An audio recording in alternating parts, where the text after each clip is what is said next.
Halo semuanya, balik lagi dengan saya. Hari ini, saya menemukan sebuah cerita yang sangat menarik. Sampai-sampai, saya nggak sabar buat ceritain langsung ke kalian. Kisah ini punya semuanya. Ada sedihnya, ada bahagianya, dan yang pasti, ada pelajaran berharga di dalamnya. Jadi, siapkan cemilan kalian, dan mari kita mulai pembahasannya. Sebelum kita masuk ke ceritanya, aku ajak kalian absen dulu dong. Yuk dukung channel ini dengan cara tekan tombol like dan subscribe sekarang juga. Terus ramaikan kolom komentar di bawah ya. Tulis nama, asal kota, dan ketik hadir. Aku pengen tahu nih, sahabat paling jauh dari kota mana aja? Gaun pengantin ini terasa seberat beton. Kain satin putih bersih yang melekat di tubuhku adalah karya perancang ternama. Elegan dan sangat mahal.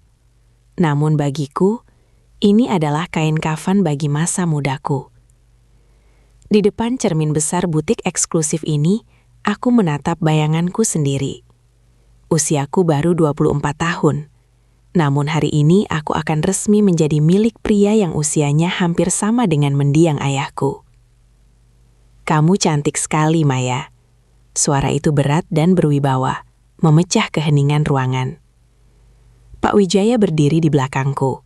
Pria berusia 60 tahun itu masih tampak gagah dengan setelan jas hitam custom made. Namun guratan usia di sekitar matanya tidak bisa berbohong. Ia meletakkan tangannya di bahuku. Aku berjengit sedikit, sebuah refleks alami yang tidak bisa kusembunyikan. Namun segera kupaksakan sebuah senyum tipis di cermin. Terima kasih, Pak. Maksudku, Mas Wijaya. Ralatku dengan lidah yang terasa kaku. Panggil aku semaumu, Maya. Aku tahu pernikahan ini bukan karena cinta yang meluap-luap. Aku hanya pria tua yang kesepian dan butuh teman bicara. Sementara kamu adalah gadis hebat yang butuh penyelamat. Ucapnya jujur. Kejujuran itu justru membuat hatiku semakin perih.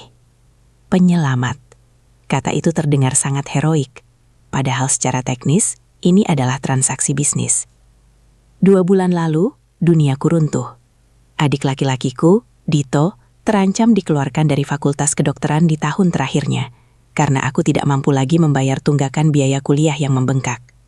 Ibu sakit-sakitan, dan seluruh tabungan kami sudah ludes untuk biaya rumah sakit. Pak Wijaya, pemilik perusahaan tempatku bekerja sebagai sekretaris magang, menawarkan sebuah solusi yang tak masuk akal namun nyata. Menikahlah denganku secara sah. Aku akan menjamin seluruh biaya pendidikan adikmu sampai dia menjadi spesialis, menanggung semua pengobatan ibumu, dan memberimu kehidupan yang layak. Sebagai gantinya, jadilah pendampingku di hari tuaku. Aku tidak punya pilihan lain. Aku menukar masa mudaku dengan masa depan Dito. Aku menukar cintaku yang tulus dengan kenyamanan finansial yang dingin. Sudah siap? Tanya Pak Wijaya saat pintu aula hotel mulai dibuka perlahan. Aku menarik napas panjang, mencoba menenangkan debar jantung yang tak beraturan. Di dalam sana, pendeta sudah menunggu. Di dalam sana, aku akan menyerahkan diriku pada takdir yang tidak pernah kubayangkan. Aku meyakinkan diriku bahwa ini adalah pengorbanan suci seorang kakak. Aku tidak peduli dengan gunjingan orang tentang gadis pengeruk harta. Yang kupedulikan hanyalah Dito bisa mengenakan jas putih dokter itu suatu hari nanti. Namun, di balik semua ketegaran semu itu, ada satu nama yang terus berdenyut menyakitkan di kepalaku. Aris. Pria yang kucintai, yang setahun ini berada di luar negeri untuk mengejar gelar masternya. Aris yang berjanji akan pulang untuk melamarku. Maafkan aku, Aris. Kamu terlalu jauh, dan duniaku terlalu rapuh untuk menunggu lebih lama. Aku melangkah di samping Pak Wijaya menuju altar, tanpa menyadari bahwa takdir sedang mempersiapkan sebuah lelucon paling kejam yang akan menghancurkan kewarasanku. Malam pertama di kediaman Wijaya tidak seperti yang aku bayangkan. Tidak ada paksaan, tidak ada tuntutan ranjang yang menakutkan.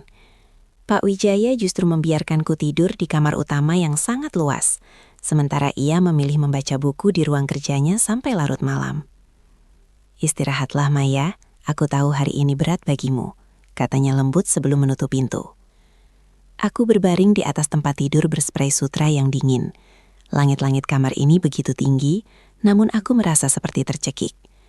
Aku merogoh saku gaun tidurku, mengeluarkan sebuah ponsel lama yang layarnya sudah retak. Di sana tersimpan satu pesan suara dari Aris, dikirim 6 bulan lalu tepat sebelum nomornya tidak lagi bisa dihubungi. Maya, tunggu aku. Setahun lagi aku pulang. Aku sedang berjuang di sini supaya kita punya masa depan yang layak. Aku mencintaimu, lebih dari apapun. Air mataku jatuh membasahi bantal. Aris adalah mahasiswa cerdas yang mendapatkan beasiswa penuh ke London. Kami berjanji untuk saling setia, namun kemiskinan tidak mengenal kata janji. Saat Dito butuh biaya ujian dan ibu butuh tabung oksigen setiap malam, cinta Aris yang jauh di sana tidak bisa membayar tagihan rumah sakit. Keesokan paginya, aku terbangun oleh suara ketukan di pintu. Seorang asisten rumah tangga membawakanku sarapan mewah di atas nampan perak. "Nyonya, Tuan Besar menunggu Anda di ruang makan. Ada kabar gembira," katanya. Aku turun dengan langkah gontai. Pak Wijaya duduk di meja makan panjang, menyesap kopinya sambil memegang sebuah tablet. Wajahnya tampak berseri-seri, jauh lebih segar dari kemarin. "Maya, duduklah. Ada yang ingin aku tunjukkan," ujarnya penuh semangat. Aku duduk di sampingnya. Ia menggeser layar tabletnya ke arahku. "Cuci tunggalku, Aris. Dia baru saja menyelesaikan sidang tesisnya di London dengan nilai sempurna. Dia akan pulang lusa. Dia satu-satunya keluargaku yang tersisa selain kamu sekarang." Jantungku seperti berhenti berdetak. Namanya, lokasinya. "Aris?" Suaraku nyaris tak terdengar. "Iya, Aris Wijaya. Ayahnya, anak tunggalku, meninggal dalam kecelakaan 10 tahun lalu. Sejak itu, Aris adalah segalanya bagiku. Dia anak yang idealis. Bahkan dia menolak menggunakan uangku selama di London karena ingin mandiri dengan beasiswanya." Pak Wijaya tertawa bangga, tidak menyadari bahwa wajahku kini sepucat kertas. Ia kemudian menunjukkan sebuah foto di layar. Seorang pria muda berdiri di depan gedung universitas dengan syal merah dan senyum yang sangat aku kenali. Senyum yang dulu sering mengecup keningku di bawah lampu jalanan kota. Itu dia, Arisku. Duniaku serasa berputar. Aris tidak pernah bercerita bahwa ia adalah cucu dari konglomerat Wijaya. Ia selalu tampil sederhana, mengatakan bahwa ia berasal dari keluarga yang berantakan dan hanya memiliki seorang kakek yang keras kepala. Aku tidak pernah menghubungkan nama belakang Wijaya yang umum itu dengan pria tua yang kini menjadi suamiku. "Dia akan sangat terkejut melihat kakeknya sudah menikah lagi dengan gadis secantik kamu," lanjut Pak Wijaya sambil mengelus tanganku. "Aku ingin kalian akrab. Dia anak yang baik. Kalian seumuran. Pasti banyak kecocokan." Aku merasa ingin muntah, bukan karena jijik pada Pak Wijaya, tapi karena kekejaman takdir. Lusa, pria yang kucintai akan pulang, dan ia tidak akan menemukan kekasihnya menunggunya di bandara. Ia akan menemukan kekasihnya duduk di samping kakeknya, mengenakan cincin pernikahan sang kakek, dan menyambutnya sebagai seorang nenek. Sepanjang hari itu, aku bergerak seperti robot. Setiap sudut rumah mewah ini terasa seperti penjara yang mengecil. Kalimat Pak Wijaya terus terngiang-ngiang. Aris Wijaya akan pulang lusa. Aku segera berlari ke kamar dan mengunci pintu. Dengan tangan gemetar, aku mencari ponsel lamaku. Aku mencoba menghubungi nomor Aris yang sudah berbulan-bulan mati. Masih sama, tidak aktif. Aku mencoba mengirim pesan lewat media sosial, lewat email, lewat apapun yang bisa kupikirkan. "Aris, tolong hubungi aku. Tolong jangan pulang dulu ke rumah kakekmu. Ada yang harus aku jelaskan. Aku terpaksa melakukannya, Aris." Namun, setiap pesan hanya menyisakan tanda centang satu. Aris sedang berada di atas pesawat, melintasi samudra, menuju sebuah kenyataan yang akan menghancurkan hatinya. Sore harinya, Pak Wijaya memanggilku ke ruang tengah. Di atas meja jati yang dipoles mengkilap, tergeletak sebuah kotak beludru merah marun. Ia membukanya, menyingkap sebuah kalung berlian antik dengan desain yang sangat klasik dan anggun. "Ini adalah kalung warisan keluarga Wijaya, Maya," ucapnya dengan nada hikmat. "Mendiang istriku memakainya saat kami menikah. Seharusnya, kalung ini aku simpan untuk diberikan kepada calon istri Aris Klesk. Tapi, ia menatapku dengan tulus. Melihat caramu merawatku dan bagaimana kamu bersedia menikah dengan pria tua ini demi keluargamu, aku memutuskan kalung ini lebih pantas melingkar di lehermu sekarang." Aku menggeleng pelan, mundur satu langkah. "Jangan, Mas, itu terlalu berharga. Berikan saja pada Aris nanti." "Tidak, Maya, pakailah. Aku ingin Aris melihat bahwa kakeknya telah menemukan wanita yang tepat untuk menjaga rumah ini." Ia memaksaku duduk dan mulai mengaitkan kalung dingin itu di leherku. Rasanya seperti sebuah jerat. Logam dingin itu menyentuh kulitku, mengingatkanku bahwa aku bukan lagi milik diriku sendiri. Aku adalah aset keluarga Wijaya. Aku adalah nenek dari pria yang fotonya tersimpan di bawah bantal tidurku. "Besok kita akan mengadakan pesta kecil. Hanya keluarga inti dan kolega dekat. Aku ingin memperkenalkanmu secara resmi sebagai Nyonya Wijaya." Ia tambahkan. Malam itu, aku tidak bisa tidur. Aku membayangkan Aris melangkah masuk ke rumah ini. Aku membayangkan binar di matanya saat ia melihat kakeknya. Lalu bagaimana binar itu akan padam dan berubah menjadi api kebencian saat melihatku berdiri di sana. Bagaimana aku bisa menjelaskan bahwa uang sekolah adiknya dibayar dengan pengkhianatan ini? Bagaimana aku bisa mengatakan bahwa setiap sen yang membiayai pengobatan ibunya adalah harga dari hubungan kami? Pukul 2 pagi, sebuah notifikasi muncul di ponselku. Jantungku hampir berhenti. Pesan dari Aris. Maya, kenapa kamu kirim pesan sebanyak itu? Aku baru saja mendarat untuk transit di Singapura. Ada apa? Aku punya kejutan besar untukmu saat sampai di Jakarta nanti. Aku tidak sabar bertemu kamu sayang. Air mataku tumpah tak terbendung. Kejutan? Kejutan yang ia maksud pasti adalah kenyataan bahwa kakeknya adalah orang terkaya yang bisa menyelamatkan kami. Dia ingin memberitahuku bahwa kami tidak perlu lagi menderita. Tapi dia terlambat. Aku sudah menjual diriku pada sumber kekayaannya sendiri. Rumah utama keluarga Wijaya malam ini disulap menjadi ruang perjamuan yang sangat megah. Wangi bunga lili putih memenuhi aula, dan denting piano klasik mengalun lembut di antara obrolan para tamu kelas atas. Aku berdiri di samping Pak Wijaya, mengenakan gaun sutra berwarna sampanya yang senada dengan kalung berlian di leherku. Tersenyumlah Maya, kamu terlihat sangat tegang, bisik Pak Wijaya sambil menepuk punggung tanganku. Aku mencoba menarik sudut bibirku, namun rasanya seperti otot wajahku membeku. Setiap kali pintu besar di depan sana terbuka, jantungku berdegup kencang hingga telingaku berdengung. Aku terus menatap layar ponsel di genggamanku, berharap ada satu lagi pesan dari Aris yang mengatakan dia membatalkan kepulangannya. Namun, nihil. Itu dia. Suara Pak Wijaya tiba-tiba meninggi penuh kegembiraan. Pintu aula terbuka lebar. Seorang pria muda melangkah masuk dengan langkah tegap. Ia mengenakan setelan jas abu-abu gelap yang membuatnya tampak jauh lebih dewasa dan tampan daripada terakhir kali aku melihatnya di bandara setahun lalu. Rambutnya tertata rapi, dan wajahnya memancarkan aura kesuksesan yang matang. Itu Aris. Dia tersenyum lebar saat melihat kakeknya. Ia mengabaikan tatapan kagum para tamu wanita dan langsung berjalan cepat menuju arah kami. "Kek," serunya, sambil memeluk Pak Wijaya dengan erat. "Selamat datang kembali, cucu nakal." Pak Wijaya tertawa. Air mata harum mengenang di sudut matanya. "Kamu hebat, Aris. Kamu berhasil membuktikan bahwa kamu bisa tanpa bantuan kakek." Aris melepaskan pelukannya. Matanya berbinar. Semua karena doa kakek. Dan, seperti yang aku bilang di telepon, aku pulang karena ada seseorang yang ingin aku ajak bertemu kakek. Seseorang yang... Kalimat Aris terhenti seketika. Pandangannya beralih ke samping Pak Wijaya, ke arahku. Binar di matanya padam dalam hitungan detik. Senyumnya yang tadi begitu cerah perlahan memudar, digantikan oleh ekspresi bingung, tidak percaya, dan akhirnya kengerian yang murni. Tangannya yang tadi ingin merogoh sesuatu di saku jasnya, mungkin sebuah kotak cincin, tergantung kaku di udara. "Maya," bisiknya, nyaris tidak terdengar di antara riuh rendah musik. Pak Wijaya tertawa lebar, merangkul bahuku dengan protektif. "Ah, kalian sudah saling kenal. Maya adalah sekretaris di kantor dulu, tapi sekarang..." Pak Wijaya menatapku dengan tatapan penuh kasih yang membuatku ingin mati saat itu juga. "Aris, perkenalkan, ini Maya, Nyonya Wijaya yang baru. Dia adalah istriku, nenek barumu." Dunia seolah berhenti berputar. Aku melihat Aris mundur satu langkah, seolah baru saja dipukul dengan keras di ulu hati. Wajahnya yang tadi kemerahan karena gembira, kini berubah pucat pasi, lalu perlahan menjadi abu-abu kelam. Matanya menatap kalung berlian di leherku, kalung warisan yang seharusnya menjadi miliknya, lalu menatap cincin emas yang melingkar di jari manisku. "Nenek," Aris mengulangi kata itu dengan suara yang serak dan penuh racun. Aku hanya bisa menunduk, tidak sanggup melihat hancurnya harga diri pria yang kucintai. Di ruangan yang penuh dengan orang-orang terhormat ini, aku baru saja menyadari bahwa pengorbananku untuk Dito telah membunuh jiwa Aris di depan mataku sendiri. Makan malam itu terasa seperti jamuan di atas bara api.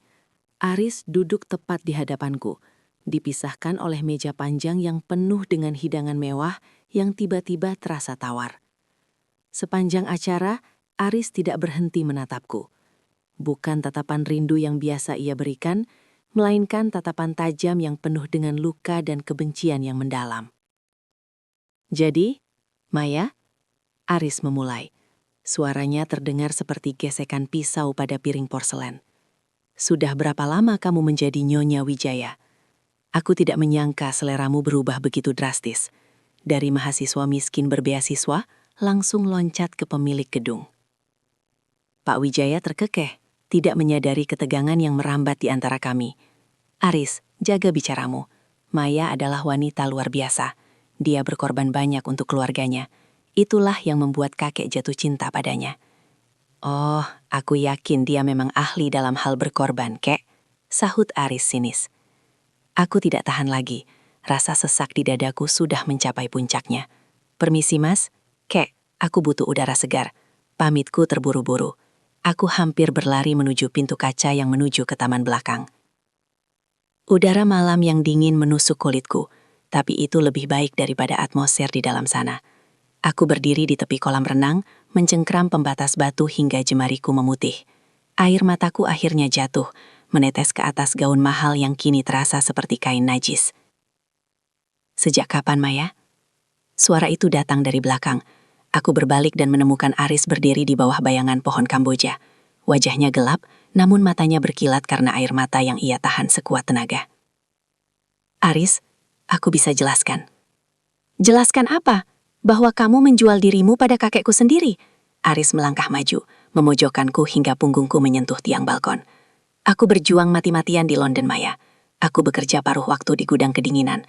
Aku makan roti basi, semuanya agar aku bisa menabung untuk membelikanmu rumah ini. Aris mengeluarkan sebuah kunci dari saku jasnya dan melemparkannya ke kakiku. Itu kunci apartemen kecil di Jakarta Selatan. Aku membelinya dengan namamu. Aku ingin memberi kejutan bahwa kita tidak perlu lagi hidup di gang sempit. Tapi ternyata, kamu lebih memilih istana ini dan menjadi nenekku. Dito butuh biaya, Aris. Ibu hampir mati. Teriakku isela isak tangis. Kamu tidak tahu rasanya ditagih biaya rumah sakit setiap jam sementara tabunganmu 0. Kakekmu datang saat aku sudah tidak punya harapan lagi. Aris tertawa perih, sebuah tawa yang menghancurkan hatiku. Kamu tahu apa yang paling menyakitkan? Aku sengaja menyembunyikan identitasku karena aku ingin kamu mencintaiku sebagai Aris, bukan sebagai pewaris Wijaya. Aku ingin kita membangun semuanya dari nol. Ternyata, identitas yang aku benci itulah yang justru kamu cintai dalam sosok kakekku. Aris, tolong. Aku mencoba menyentuh lengannya, namun ia menepis tanganku dengan kasar. Jangan sentuh aku dengan tangan yang sudah memakai cincin kakekku. Nenek, desisnya. Mulai besok, aku akan tinggal di sini. Aku akan memastikan setiap hari kamu ingat bahwa pria yang kamu khianati ada di rumah ini. Memperhatikanmu melayani pria yang usianya 2 kali lipat darimu. Aris berbalik dan pergi, meninggalkanku hancur keping-keping di kegelapan taman. Sejak malam perjamuan itu, suasana di kediaman Wijaya berubah total. Rumah yang tadinya terasa tenang dan sepi, kini dipenuhi oleh aura ketegangan yang menyesakan paru-paru.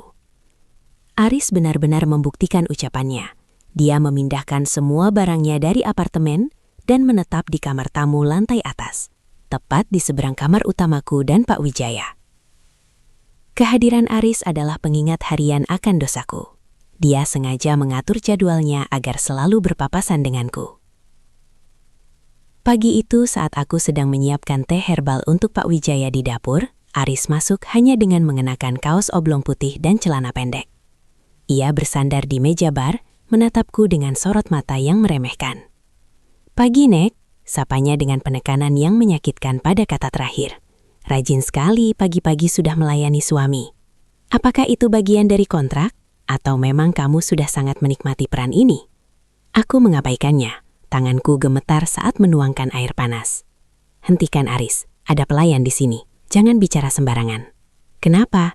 Takut rahasia kita terbongkar? Takut kakek tahu bahwa malaikat penyelamat adiknya ini pernah mengerang memanggil namaku di bawah lampu jalanan?" Aris melangkah mendekat, memangkas jarak di antara kami hingga aku bisa mencium aroma parfumnya. Aroma yang dulu sangat kupuja. "Aris, cukup." Aku berbalik, menatapnya dengan mata berkaca-kaca. "Kamu pikir ini mudah bagiku, melihatmu setiap hari dan harus berpura-pura tidak terjadi apa-apa? Aku melakukannya untuk Dito. Dan sekarang Dito sudah aman, bukan?" Aris menyeringai sinis. "Lalu bagaimana denganmu? Bagaimana rasanya tidur di samping pria yang kulitnya sudah keriput sementara kamu masih memimpikan aku?" Plak. Tanganku bergerak lebih cepat dari pikiranku. Tamparan itu mendarat keras di pipi Aris. Ia terdiam, kepalanya tertoleh ke samping. Keheningan yang mematikan menyelimuti dapur selama beberapa detik. "Aris, Maya, ada apa ini?" Suara berat Pak Wijaya terdengar dari arah pintu. Kami berdua tersentak. Pak Wijaya berdiri di sana, mengenakan jubah tidurnya, menatap kami dengan dahi berkerut. Matanya beralih dari pipi Aris yang memerah ke arah kanganku yang masih melayang di udara. "Kenapa kalian bertengkar pagi-pagi begini?" tanya Pak Wijaya. Langkahnya terdengar berat dan sedikit tidak stabil. "Bukan apa-apa, Kek," jawab Aris cepat. Suaranya kembali dingin. Ia menatapku sekilas dengan tatapan yang sulit diartikan. Hanya ada lalat yang hinggap di pipiku, dan Nenek Maya mencoba membantuku menyingkirkannya. Hanya saja, pukulannya terlalu bersemangat. Aris berlalu pergi tanpa menoleh lagi. Pak Wijaya mendekatiku. Wajahnya tampak sangat lelah. Ia tidak terlihat marah, melainkan sedih. "Maafkan Aris, dia memang anak yang keras kepala sejak ayahnya meninggal. Mungkin dia hanya butuh waktu untuk menerimamu," ucap Pak Wijaya sambil memegang bahuku. Tiba-tiba, ia terbatuk hebat. Ia mengeluarkan sapu tangan dari sakunya, dan saat ia menjauhkannya, aku melihat bercak merah segar di kain putih itu. Jantungku mencelos. "Mas, kamu berdarah." Pak Wijaya segera menyembunyikan sapu tangannya dan senyum lemah. "Hanya radang tenggorokan biasa. Jangan bilang pada Aris ya. Aku tidak ingin dia khawatir di hari-hari pertamanya kembali." Di detik itu aku menyadari sesuatu yang lebih mengerikan. Ada rahasia lain yang disembunyikan Pak Wijaya, dan aku terjebak di antara dua pria yang sama-sama terluka oleh takdir yang kubuat sendiri. Pemandangan bercak darah di sapu tangan Pak Wijaya terus menghantuku. Selama beberapa hari, ia tampak lebih sering mengunci diri di ruang kerja, menolak makan malam bersama dengan alasan tumpukan pekerjaan kantor yang belum selesai. Namun, aku tahu itu bohong. Suara batuknya yang tertahan di balik pintu jati yang tebal itu menceritakan hal yang berbeda. Siang itu, saat Pak Wijaya sedang pergi melakukan pemeriksaan rutin, yang ia sebut sebagai pertemuan bisnis, aku memberanikan diri masuk ke ruang kerjanya. Ruangan itu beraroma cerutu dan buku tua. Aku mulai memeriksa laci-laci mejanya yang biasanya selalu terkunci. Namun, entah karena ia mulai pikun atau terlalu lelah, laci paling bawah sedikit terbuka. Di sana, di bawah tumpukan dokumen legal, aku menemukan sebuah map hitam tanpa label. Di dalamnya terdapat hasil pemindaian medis dan laporan patologi. Karsinoma paru stadium 4. Tanganku gemetar hebat hingga kertas itu nyaris jatuh. Tanggal laporannya menunjukkan 3 bulan lalu, tepat sebelum ia melamarku. Pak Wijaya sudah tahu dia sedang sekarat saat dia memintaku menikahinya. "Sedang mencari apa, Maya? Apakah kamu sudah mulai menghitung harta warisan?" Suara Aris yang tiba-tiba membuatku tersentak. Dia berdiri di ambang pintu, bersedekap dengan wajah yang masih dipenuhi sinisme. Aku tidak menjawab, melainkan hanya menyodorkan map itu ke arahnya. Aris mengerutkan kening, lalu mengambilnya. Ia membaca baris demi baris. Aku melihat bagaimana perubahan raut wajahnya, dari kebencian yang tajam menjadi kebingungan dan akhirnya berubah menjadi kesedihan yang amat sangat. Kekuatan di bahunya seolah hilang seketika. "Stadium 4, bisik Aris. Ia jatuh terduduk di kursi sofa kulit milik kakeknya. Dia tidak pernah mengatakannya padaku. Selama di London, dia selalu bilang dia sehat. Dia bilang dia menikah denganmu agar dia bisa beristirahat dengan tenang. Itu sebabnya dia menikahiku, Aris," kataku dengan suara parau. "Dia butuh seseorang untuk mengurus rumah ini, mengurus perusahaannya, dan mungkin mengurusmu saat dia tidak ada lagi." "Tapi kenapa harus kamu?" Aris menatapku, kali ini tanpa amarah. Matanya yang basah menunjukkan kerentanan yang selama ini ia sembunyikan di balik kemarahan. "Kenapa dia harus memilih wanita yang kucintai untuk menjadi nenekku? Ini siksaan bagi kita semua, Maya." Tiba-tiba, pintu utama terbuka. Suara langkah kaki Pak Wijaya terdengar di lorong, disusul oleh suara batuk yang lebih parah dari sebelumnya. Kami segera membereskan map itu, namun Pak Wijaya sudah masuk lebih dulu. Ia melihat kami berdua berada di ruang kerjanya. Ia menatap map yang sedikit menonjol dari tumpukan dokumen, lalu beralih menatap wajah kami yang sembab. Pak Wijaya menghela napas panjang, lalu tersenyum tipis, senyuman yang penuh dengan pengakuan.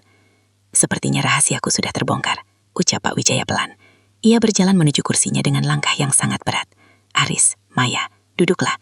Ada satu hal lagi yang harus kalian ketahui tentang surat wasiatku. Sesuatu yang akan menentukan masa depan kalian berdua setelah aku pergi." Kami berdua duduk dengan kaku. Suasana ruangan itu mendadak menjadi sangat formal sekaligus menyesakan. Pak Wijaya mengeluarkan sebuah amplop tersegel biru tua dari laci atasnya. "Aku sudah mengatur segalanya, perusahaan, rumah ini, dan seluruh aset. Tapi ada satu syarat yang tertulis di sini. Syarat yang mungkin akan membuat kalian membenciku lebih dari sekarang." Hening yang menyelimuti ruang kerja itu terasa begitu tebal, seolah-olah waktu sendiri berhenti berdetak. Pak Wijaya menatap kami bergantian. Sorot matanya yang biasanya tajam kini meredup, menyisakan kebijaksanaan seorang pria yang tahu waktunya tidak banyak lagi.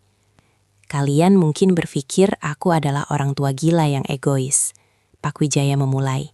Suaranya parau namun stabil. "Mungkin kalian benar, tapi sebelum kalian menghakimiku, dengarkan syarat ini." Ia mengetuk amplop biru di atas meja. Seluruh aset Wijaya Group, rumah ini, dan dana abadi untuk pendidikan Dito hingga lulus spesialis akan dialihkan kepada kalian berdua secara merata. Namun dengan satu syarat mutlak. Kalian berdua harus tinggal bersama di rumah ini selama 1 tahun penuh setelah kematianku. Dan Maya tidak diperbolehkan menikah lagi atau menjalin hubungan dengan pria lain selama masa berkabung itu. Aris berdiri dengan kasar. Kursinya berderi tajam di atas lantai kayu. Apa maksud kakek? Kakek ingin membelenggu Maya bahkan setelah kakek tidak ada? Ini bukan perlindungan, ini penjara. Pak Wijaya menatap Aris dengan tenang. Ini bukan penjara, Aris. Ini adalah masa transisi. Aku ingin memastikan perusahaan ini stabil di tangan kalian. Dan aku ingin memastikan Maya, yang sudah mengorbankan masa mudanya untukku, tidak jatuh ke tangan pria yang hanya mengincar hartanya. Lalu Pak Wijaya menatapku. Tatapannya seolah menembus langsung ke dasar jiwaku. Maya, aku tahu segalanya. Aku tahu siapa Aris bagimu sebelum aku datang ke kehidupanmu. Duniaku serasa runtuh. Napasku tercekat. Aris pun terdiam. Tubuhnya membeku di tempat. Kakek, tahu? Bisik Aris.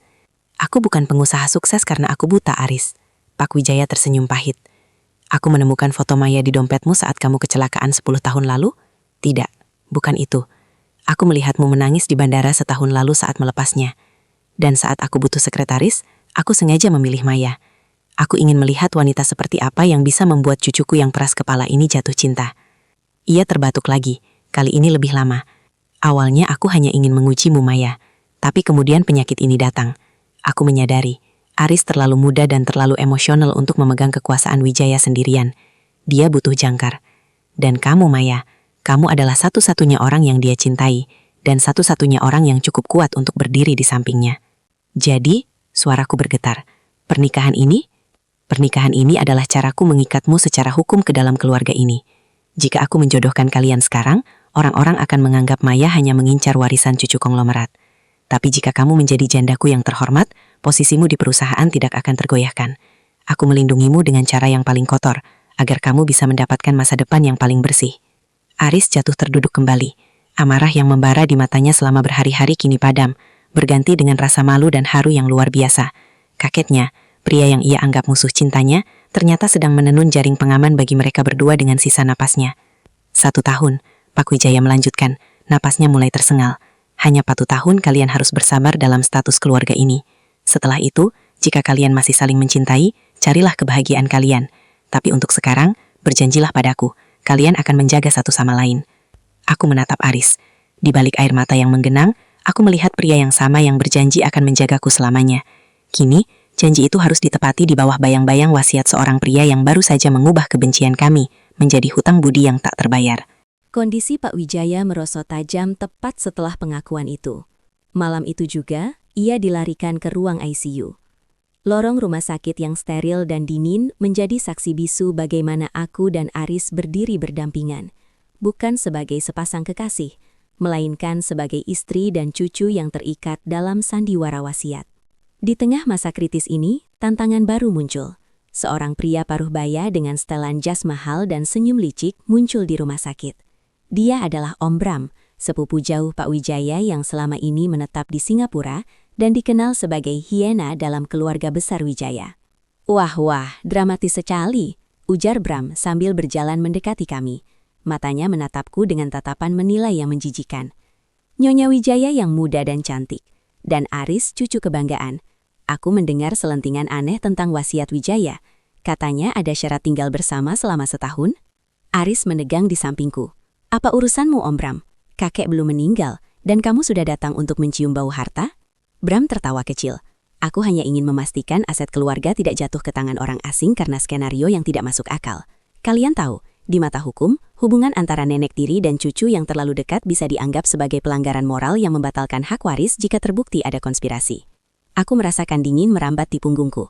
Bram seolah tahu sesuatu. Dia sengaja datang untuk memprovokasi agar kami melakukan kesalahan. Malam itu, Pak Wijaya sempat sadar sesaat. Ia meminta kami berdua mendekat. Oksigen menutupi mulutnya namun matanya tetap berbicara. Dengan tangan yang lemah, ia meraih tanganku dan tangan Aris lalu menyatukannya di atas dadanya. Jaga, perusahaan. Jaga, satu sama lain. Bisiknya sangat pelan. Itu adalah kata-kata terakhirnya. Monitor di samping tempat tidur mengeluarkan bunyi panjang yang datar. garis hijau di layar berubah menjadi garis lurus.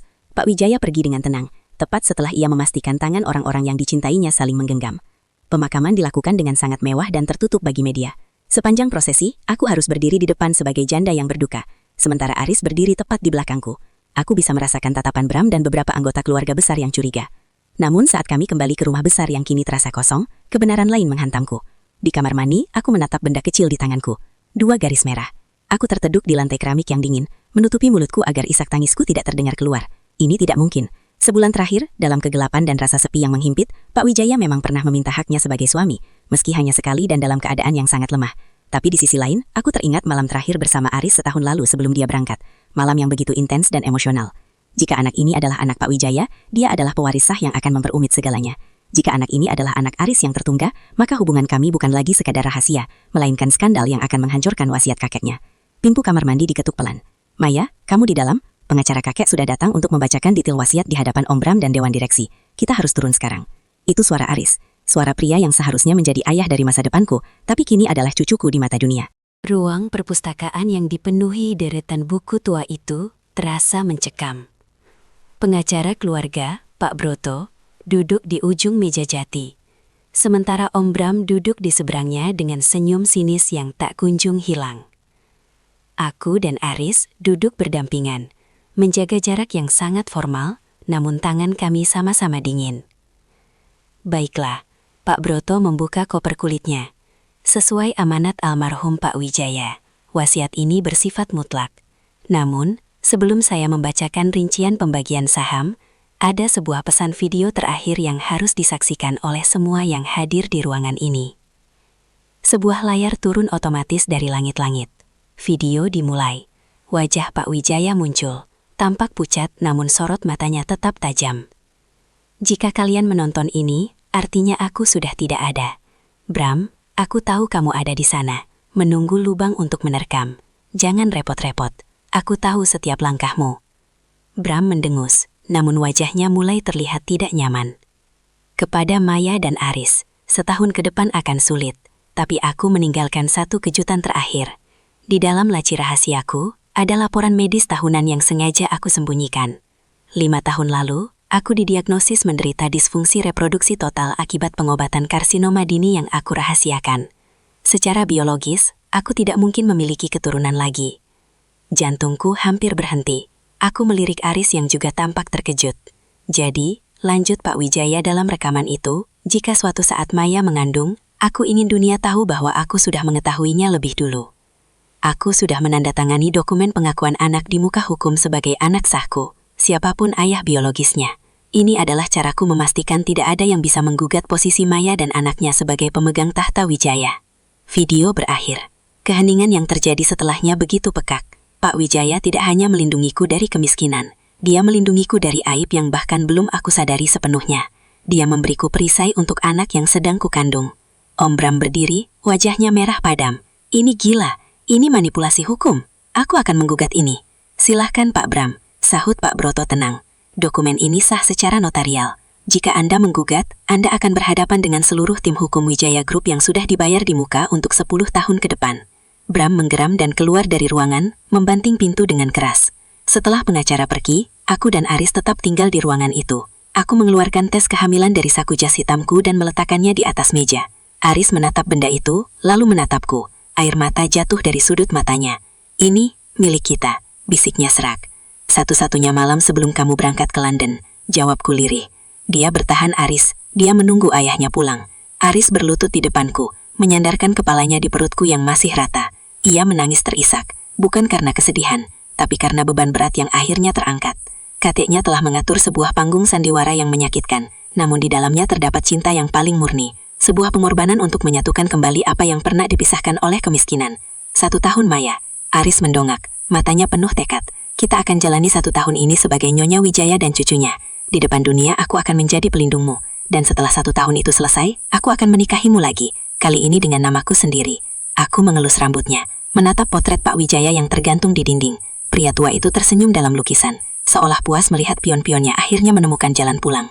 Takdir mungkin ironis. Tapi terkadang, ia butuh tangan yang keras untuk membentuk akhir yang bahagia. Tamat. Oke, itu dia pembahasan kita hari ini. Gimana? Cukup bikin geleng-geleng kepala kan? Saya harap kalian dapat sesuatu dari video ini, atau minimal bisa nemenin waktu luang kalian. Jangan lupa subscribe kalau kalian gak mau ketinggalan cerita-cerita menarik berikutnya yang bakal saya bahas. Makasih udah mampir di channel ini. Sampai jumpa lagi di video berikutnya.